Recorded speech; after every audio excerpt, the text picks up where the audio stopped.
everyone, welcome back to my channel. Today I am filming my December wrap-up, which I know it's coming up pretty late. What are you gonna do about it? Anyways, let's kind of get into it. This wasn't my best reading month. Oh my god, my voice sounds really weird to me right now. If I sound different, I'm currently sick and my voice is like echoing weirdly in my ears, or maybe it's coming out that way. I guess I'll find out in editing. So yeah. So I did read 6 books this month, which isn't that amazing, but it's not that bad either. And 4 of those were 5 stars. Yeah, I had an amazing reading month. I actually found a couple new favorites. I had such a good reading experience this month. So even though I didn't read that much, I feel like overall it was amazing. So let's kind of jump into those. The first book that I read in December was The Crimson Crown by Cinda Williams-Chima. This is the last book in the Seven Realms series. I started this series in 2018 and I finished it, and it was just such a cool, different world that I never ever would have picked up if it hadn't been for booktube, honestly. And I just loved it so much. It's such a compelling young adult fantasy. It is a very slow burn romance, so if you're into that, you're gonna love this. And then it has a lot of political intrigue. There's a lot of just politics overall. They were done very well. There's just 3 different kind of worlds that have to mesh together. There's a lot going on. The main characters in these books are amazing. I love Hans and I love Princess Reza. They just have such strong personalities. He is such a bad boy, but with a soft heart. Like, he's never really bad in this book. Like, even though he is considered a bad boy, he never actually is bad. So I love them. And Reza, she is a fiery, strong-willed princess. She's perfect. She's really, really what this realm needs. She has new ideas for what she wants for the people. She wants everyone to feel treated fairly and equally, and I just think that it's a very beautiful book. And I really, really enjoyed this ending. I think it was done very well. It is kind of a slower series, so don't be surprised if you pick up the first book and you are like, Brittany, I don't understand why you like this. It's slow. Like, not only is the romance slow, the books are slow, but they're just, I love them. I love them. Obviously 5 stars. The next book that I finally finished this month was Kingdom of Ash by Sarah J Maas, the last book in the Throne of Glass series. I did it, guys. This is a beast of a book. It is 998 pages, I believe, and it's filled to the brim with details. It is slow. It has a slow start. The first like 500 pages, honest to God, slow. And I know that might turn a lot of you off, but the thing is I love how Sarah J Maas ends all her books, and it's no surprise that her finale is so fantastic because the next 500 pages are jam-packed. It is so much. There's so much happening. Our characters are going through so much. Our group is faced with unbeatable odds. I really, really liked the way that the series ended. I love this series. You guys know that. I had like a read-along going along until this book came out. I recently put up my Kingdom of Ash reaction vlog, and yeah, I give it 5 stars.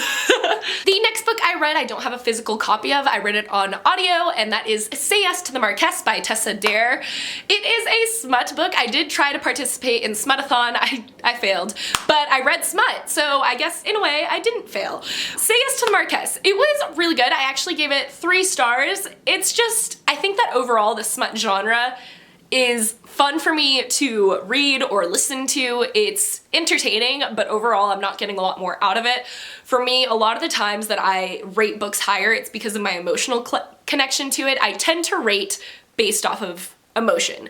I don't normally do it off of quality. Like, there are exceptions, obviously. Normally it's very closely tied to how emotionally attached I am to the story or to the characters, and with smut I just don't get very attached. So it was good. It takes place in the past, obviously. It's like one of her historical smut novels, and we follow I think she's plus sized. She is described as like curvy, and like her family's always trying to put her on diets and things like that, which is annoying, but she's really amazing and fun, and she's been engaged to this man for so long and they haven't gotten married. So finally she decides that she's gonna break it off, and she needs the brother's signature to break it off because the man's not around. He's like traveling. The brother, when he finds out about this, is annoyed. He is not gonna have them break up their marriage. He thinks it's gonna ruin his life if his brother doesn't get married, and he just wants to push them together, and he like goes to her and tries to arrange their wedding so that she falls in love with the idea of marrying his brother, and it's just very cute. Obviously, she falls in love with this brother and not the one she was supposed to marry, and that's always fun. After that, I also read another smutty novel, and that is The Kiss Quotient by Helen Hoang. I gave this 3 stars as well. It was a lot better than Say Yes to the Marquess, but I enjoyed them equally, kind of in a weird way, because I think it was well written, better than Say Yes to the Marquess. I really loved that our main character was autistic. I think that that rep was really amazing. I did find out that it is an Own Voices novel, so I think that's fantastic. I really loved hearing her perspective on things. I think that just seeing the world through someone else's eyes, especially someone that like might see it a little differently than you, is always fantastic. I love reading from the perspective that I would normally not get, and I think that was done very well. But overall, the romance wasn't my thing, and that's what it was about. It was about the romance.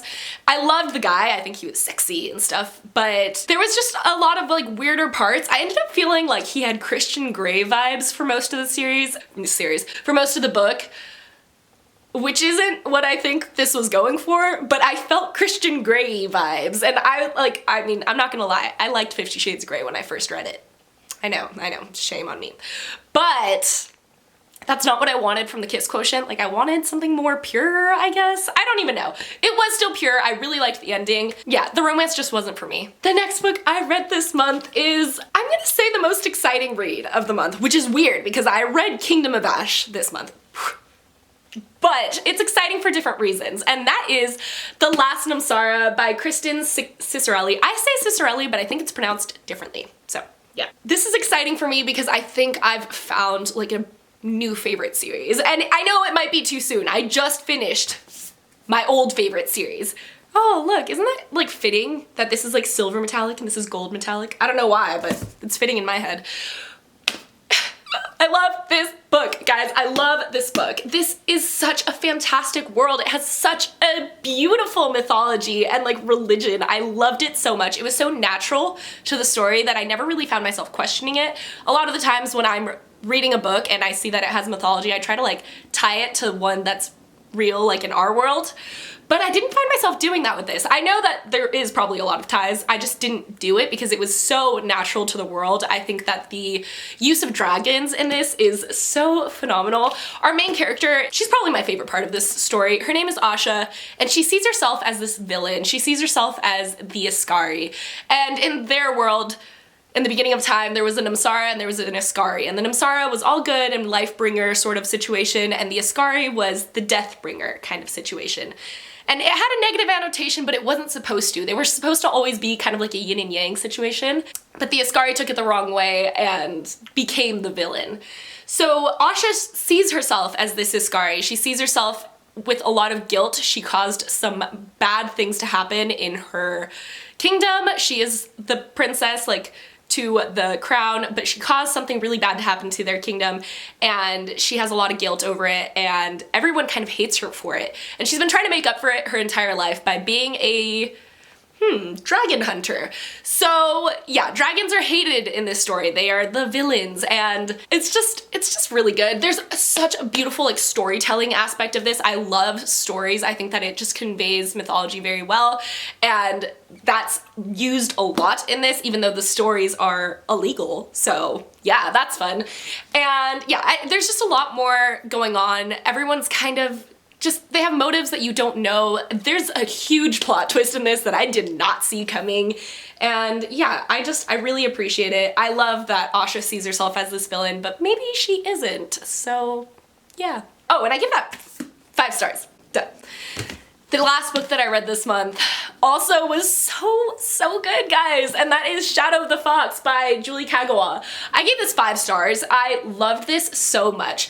The writing at times was a little cheesy, a little corny, but it worked so well with the story because it's sort of like an old like Japanese samurai style story. So if you've watched any of those kinds of movies, they tend to be kind of cheesy, but like in the best ways. It even kind of reminds me a little bit of anime, and those are also, you know, the storytelling can be cheesy, and it works really well with the story.